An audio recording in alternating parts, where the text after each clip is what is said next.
पत्नी यांच्या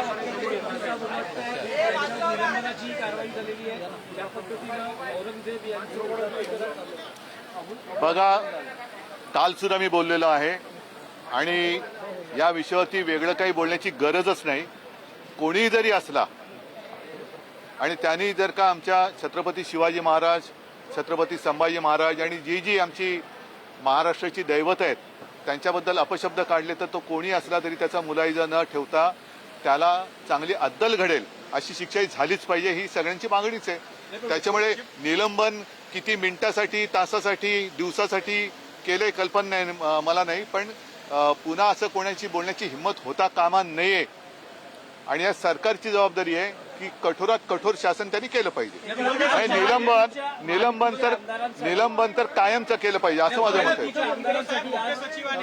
छावा चित्रपटाचं विशेष खेळ आयोजित करण्यात आलेला आहे. काय छावा या चित्रपटाचा कोणी केला? महायुती सरकारच्या वतीनं आमदारांसाठी आयोजित केला गेला. मी ही कल्पना ज्यांनी मांडली असेल त्याचं जाहीर अभिनंदन करतो, कारण महायुतीमध्ये केवळ संभाजी महाराजांबद्दलचा छावा चित्रपट आज दाखवत आहे, पण शिवाजी महाराजांचा पण चित्रपट दाखवला पाहिजे.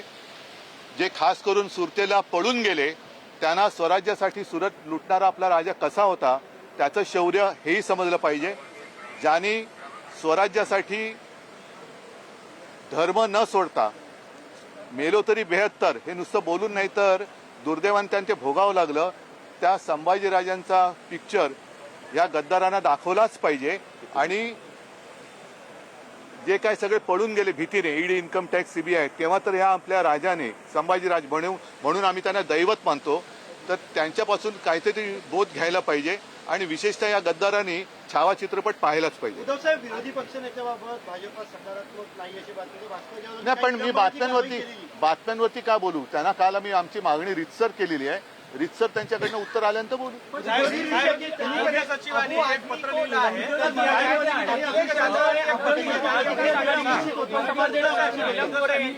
उपसभापती नीलम गोरे यांच्यावर महाविकास आघाडीनं अविश्वासाचा प्रस्ताव आणलेला. तो खरा अविश्वास प्रस्ताव आणायला आमच्याकडनं उशीर झाला.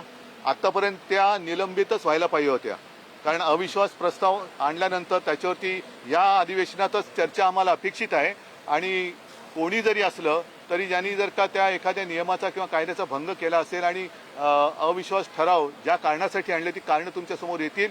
पण पक्षांतर हाही एक विषय आहे, तर मला असं वाटतं यापूर्वीचा ठराव आणला पाहिजे होता आणि मंजूर व्हायला पाहिजे होता. यवतमाळ जिल्ह्यामध्ये पाणी पुरवठा प्रकरणामध्ये म्हणजे 4 टर्म त्यांना आमदारकी दिल्यानंतर इतकी गंभीर आरोप करतात. पक्षांनी काय त्याच्यावरती भूमिका आहे? कारण पक्षाने पक्षप्रमुखांवरती त्यांनी आरोप त्याच्याबद्दल सगळ्या महिलांनी, माझ्या ज्या शिवसेनेच्या रणरागिणी आहेत, महिला कार्यकर्त्या, त्यांनी प्रतिक्रिया दिलेल्या आहेत, सगळे शिवसैनिकांनी दिलेल्या आहे. मी अशा प्रश्नाला कधी उत्तर देत नसतो. शिवसैनिक पुरेसा समर्थ है. अबू आदमी को निलंबित किया गया है. परमानेंटली करना चाहिए. कितने दिन के लिए किया है? बजट सत्र का क्या मामला होता है? वो 2-3 हफ्ता चलेगा, सप्ताह चलेगा, लेकिन परमानेंटली उसको निलंबन करना चाहिए. अखिलेश जी ने आपत्ति जताई. नहीं, उनको जताने दो. हम पूरे महाराष्ट्र ने उनके खिलाफ आपत्ति जताई है और अगर वो चाहते तो वहां से उनकर चुनकर लाए. किसी को सस्पेंड करने से सच छुपता नहीं है, ऐसे अखिलेश यादव ने कहा. सच का मतलब क्या है? सच वो जानते हैं.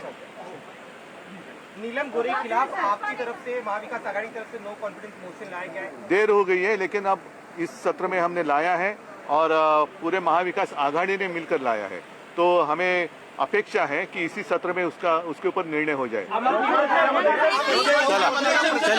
जिल्ह्यामध्ये एका एक मिनिट थांब ना आता. अरे एक मारत थांब ना. यवतमाळ जिल्ह्यामध्ये पाणी पुरवठ्यामध्ये जो मोठा घोटाळा झाला आहे त्या प्रकरणामध्ये आज चीफ सेक्रेटरीने हायकोर्टामध्ये एक प्रतिज्ञापत्र दिलं आहे. त्यामध्ये म्हटलं आहे की या जो घोटाळ्यामध्ये सगळे दोषी आहे ते मुख्यमंत्री आहे असा एक प्रतिज्ञापत्र दाखल केलं आहे. आणि एकनाथ शिंदेचं म्हणजे त्यावेळेसच्या मुख्यमंत्र्यांचं त्याच्यामध्ये नाव आहे. अशा प्रकारे हे काम काय होतं? हे पाणी पुरवठा विभाग नळ जोडणी. नाही, आता कळेल कोणाचे नळ कोणाबरोबर जोडलेत. चला, धन्यवाद. विधानभवन परिसरातून उद्धव ठाकरे यांचा संवाद आपण बघत होतो.